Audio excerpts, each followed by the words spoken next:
पवित्र शास्त्र बायबल वाचन कार्यक्रम गलतीकरास पत्र अध्याय 2 मराठी. गलतीकरास पत्र अध्याय 2. गलतीकरास पत्र अध्याय 2. पौलाच्या कामगिरीचा अर्थ यरुशलेमकरांच्या लक्षात येतो.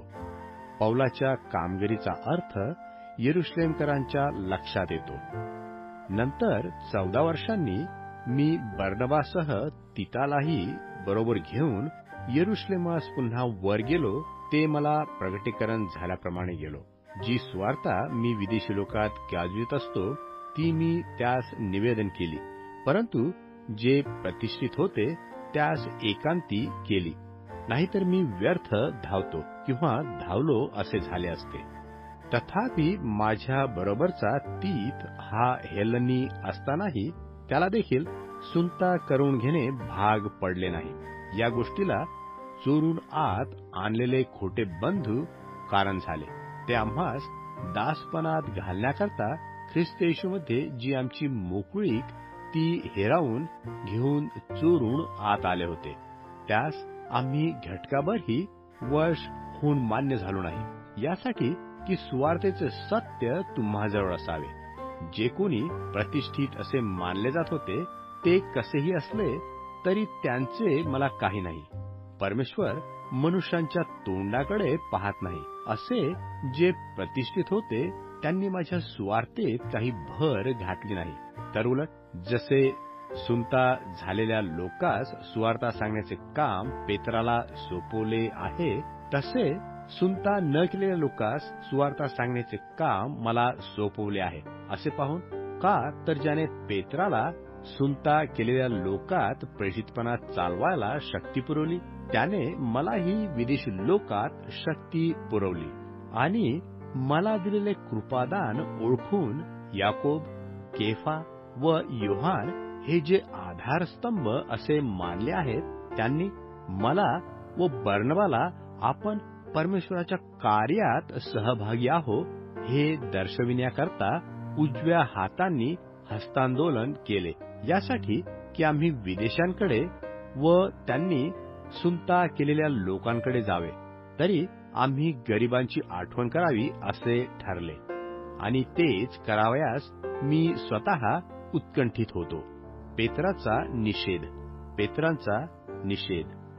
पुढे केफा अंत्युखियास आला तेव्हा तो दोषी ठरल्यामुळे मी त्याला तोंडोतोंड आडवा आलो. कारण याकोबापासून कित्येक जण येण्यापूर्वी तो विदेशी लोकांच्या पंक्तीत जेवत असे, आणि ते आल्यावर तो सुनता झालेल्या लोकांस भिवून माघार घेऊन वेगळा राहिला. त्याच्याबरोबर बाकीच्या यहुद्यांनीही ढोंग केले. ते असे की बर्नबाही त्यांच्या ढोंगाने ओढला गेला, परंतु सुवार्तेच्या सत्याप्रमाणे ते नीट चालत नाही असे मी पाहिले. तेव्हा सर्वांसमक्ष मी केफाला म्हटले, तू यहुदी असता विदेशी लोकांसारखा वागतोस, यहुद्यासारखा वागत नाहीस. तर विदेशी लोकांनी यहुद्यासारखे वागावे म्हणून तू त्याचवर जुलूम करतोस हे कसे? नियमशास्त्राला आलेले अपयश. आम्ही जातीचे यहुदी आहो, पापिष्ट विदेशी लोकातले नाही. तरी मनुष्य नियमशास्त्रातील कर्मांनी नीतिमान ठरत नाही, तर येशू ख्रिस्तावरील विश्वासाच्या द्वारे ठरतो. अशा समजुतीने आम्हीही ख्रिस्त येशूवर विश्वास ठेवला, यासाठी की आम्ही ख्रिस्तावरील विश्वासाने नीतिमान ठरावे, नियमशास्त्रातील कर्मांनी ठरू नये. कारण नियमशास्त्रातील कर्मांनी मनुष्य जातीपैकी कोणीही नीतिमान ठरावयाचा नाही.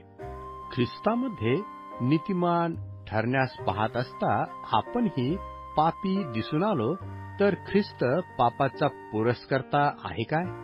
असे अगदी नाही. कारण जे मी पाडून टाकले ते जर फिरून बांधतो तर मी उल्लंघनारा आहे असे सिद्ध करतो. मी नियमशास्त्राच्या द्वारे नियमशास्त्राला मेलो, यासाठी की मी परमेश्वराकरता जगावे.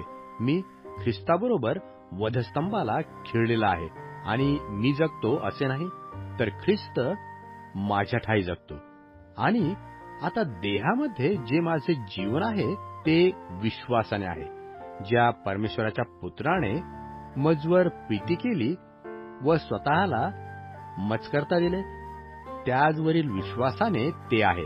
मी परमेश्वराची कृपा व्यर्थ करत नाही, कारण जर नीतिमत्व नियमशास्त्राने आहे तर ख्रिस्ताचे मरण निरर्थक झाले.